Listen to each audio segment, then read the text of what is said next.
Have you ever wondered how an iconic brand like BMW plans to not just survive, but really thrive in this electric future? hmm We're talking about a car that, anticipates your next move, recharges in just minutes, and could even power your home. Sounds pretty futuristic. Right. Yeah, Well, stick around because today on the Deep Dive, the AI Car Talk Show is taking you straight into that future with BMW's groundbreaking new iX3. yeah, this is a big one. It really is. This isn't just another EV, it's the first series-produced model of their much-hyped new class era. That's the key phrase, new class.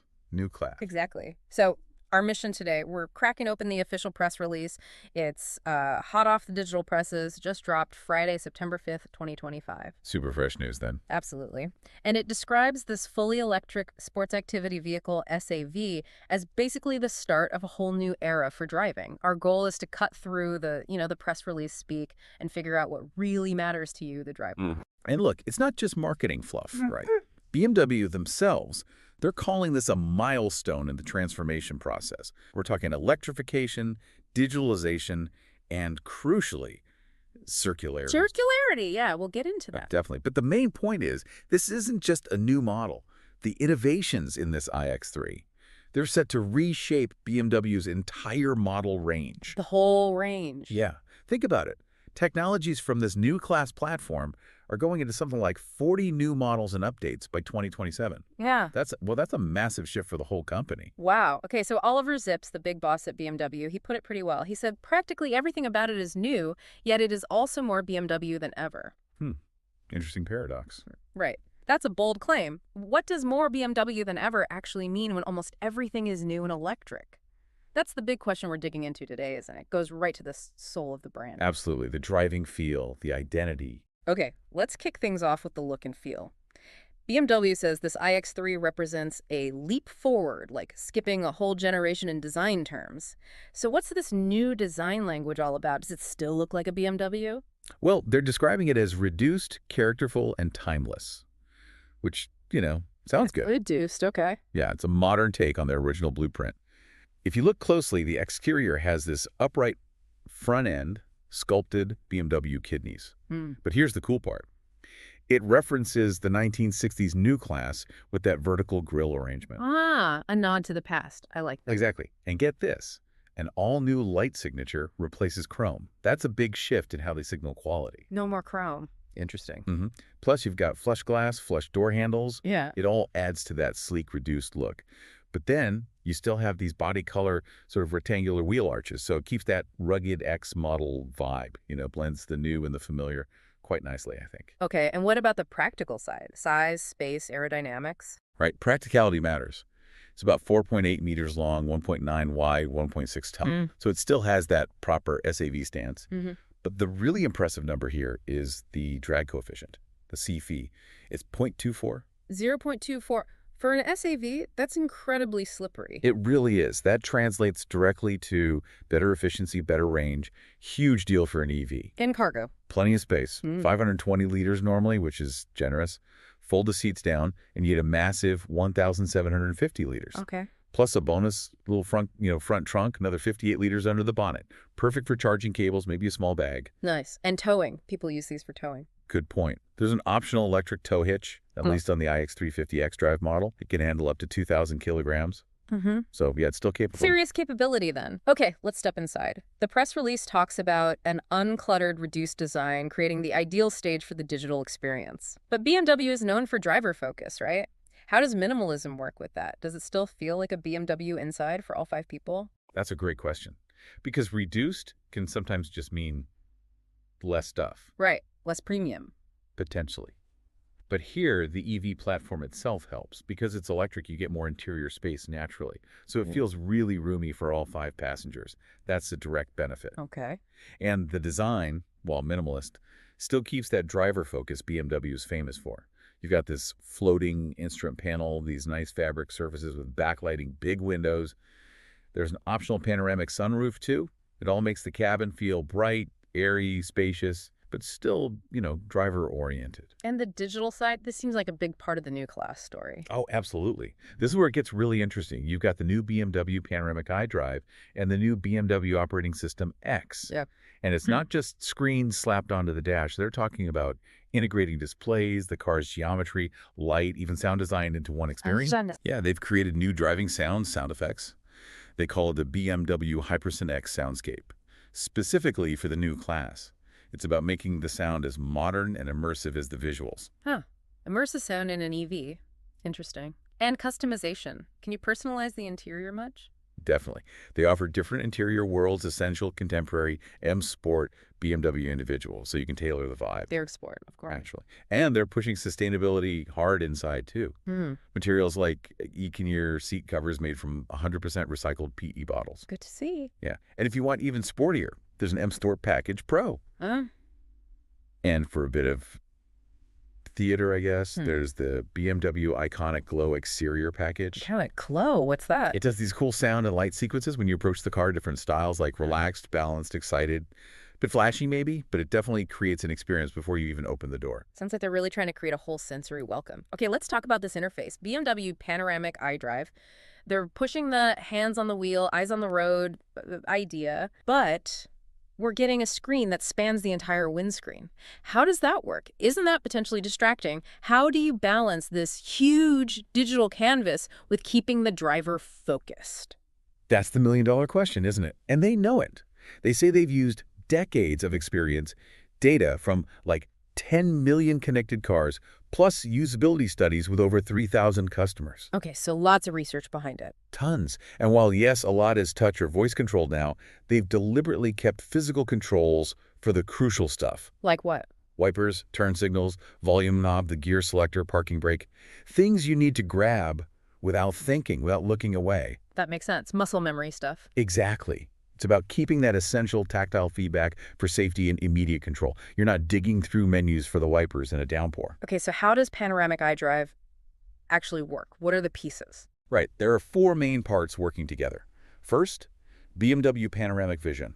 That's the big one. Projects info across the full width of the windscreen, pillar to pillar. But key driving stuff stays right in your line of sight. You can customize what else shows up there. Full width. Wow. Second, there's an optional BMW 3D head-up display. This is clever. It shows navigation prompts and automated driving info seemingly on the road ahead with spatial depth. Makes it super intuitive. Like augmented reality for driving. Pretty much. Third, the central display.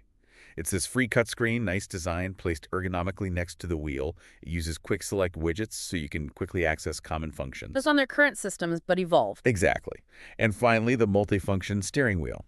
This is your main physical control point, illuminated buttons, but also this unique, relief-like surface texture. Texture? Why? For instant tactile feedback. So you can feel the controls without looking down. Again, eyes on the road. Okay, that whole system sounds quite integrated. What about the voice assistant? Is it smarter? Supposedly much smarter. The BMW Intelligent Personal Assistant gets 2 new voices, and get this, they're integrating large language model tech soon. LLM. So proper conversational AI, like talking to ChatGPT in your car. Kind of, yeah. Should make voice interaction way more natural, more like talking to a real co-pilot. Interesting. And entertainment. Apps. Oh yeah, plenty of that. Spotify streaming, in-car gaming for when you're parked, plus access to over 60 third-party apps through their connected drive store.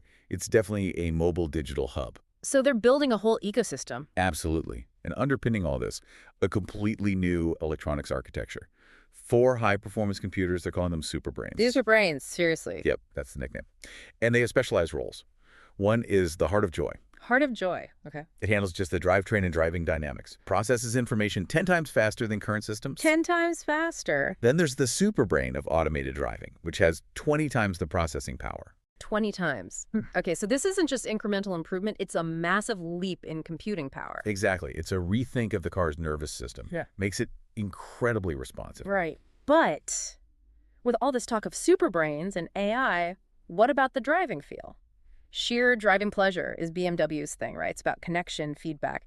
Does all this tech, sanitize that, or can it actually enhance it? That's the goal, enhance it. Yeah. And that's where the Heart of Joy comes in. It's designed specifically to create that uniquely harmonious and BMW typical driving feeling. How? By processing your inputs, accelerator, brake, steering directly and with extreme precision, every command should feel immediate, accurate. It preserves that direct connection. Okay. And it's clever about efficiency, too. Get this. Apparently, 98% of braking in normal driving is done purely by recuperation. 98%. So you barely touch the brake pedal. In many situations, yeah. The system just recovers energy back into the battery as you slow down, extends range, saves brake pads. Wow. Okay, and the automated driving part. Symbiotic drive. What does that mean? It means the driver and the AI work together more smoothly. It's not just on or off. For example, you can lightly touch the brake while cruise control is on, and it won't immediately disengage. Or make a small steering adjustment while lane assist is active, and it stays engaged. Ah, so it's less jarring when you interact, more cooperative. Exactly. Cooperative is a good word. It's designed to be a more supportive partner, enhancing your driving, not taking over abruptly. All right, let's shift gears, literally and figuratively, powering this new era, 6th generation BMW eDrive. What are the numbers? Performance, range, charging the stuff EV buyers obsess over. Range anxiety is still real for many. It is, but this iX3 seems designed to kill range anxiety. The figures for the iX3 50 xDrive, well, they're pretty stunning. Blame on me. Output is 345 kilowatts, which is around 462 horsepower. Torque is 645 newton meters. Okay, decent punch. 0-100. 0 to 100 kilometers per hour in 4.9 seconds. Top speed, 210 kilometers. Pretty quick for an SAV. Yeah, definitely respectable. But the range, that's the killer app. And here it is, up to 805 kilometers on the WLTP cycle. 805. Seriously? Seriously, that's thanks to a big battery, 108.7 kilowatt hours of usable energy. Wow. That basically eliminates range anxiety for almost anyone, right? That's huge. It's a genuine game changer for long trips. It makes EV travel effortless, not something you have to meticulously plan. Okay, charging. If the battery's that big, does it take forever to charge? Nope, that's the other big leap. It supports 800-volt architecture. Peak charging rate is 400 kilowatts. 400 kilowatts. That's fast. Super fast. You can add up to 372 kilometers of range in just 10 minutes at a compatible charger. 10 minutes for almost 400 kilometers. Okay, now we're talking. Yeah, and charging from 10% to 80% takes just 21 minutes at an 800-volt DC fast charger. It can also handle 400-volt stations, obviously just a bit slower. That 805 kilometers range, that's incredible. And hearing that 98% of braking is recuperation, I mean, am I even going to need brake pads anymore? Huh. You'll still need them, but they'll last a lot longer. It's just smart energy recovery. And the battery itself, you mentioned cylindrical cells. What's the benefit there? Right? New cylindrical cells. Compared to the previous prismatic cells, they offer about 20% higher energy density, so more power in the same space, or the same power in less space. More efficient packaging. Exactly. And it allows for 30% faster charging speeds. Yeah. They also use this cell to pack, and pack to open body integration. Meaning? Basically, the battery pack itself becomes a structural component of the car's body. No separate housing needed within the pack. Makes it lighter, stiffer, better for handling and safety. So the battery strengthens the car. Clever. Now, you mentioned something earlier, bidirectional charging. That sounds wild. Yeah, it's pretty revolutionary. This will be available from March 2026 production onwards. It means the car isn't just taking energy, it can give it back too. Give it back how? 3 ways, primarily. First, vehicle to load, V2L. Your iX3 becomes a massive mobile power bank. Plug in tools, camping gear, whatever. Handy for trips or work sites.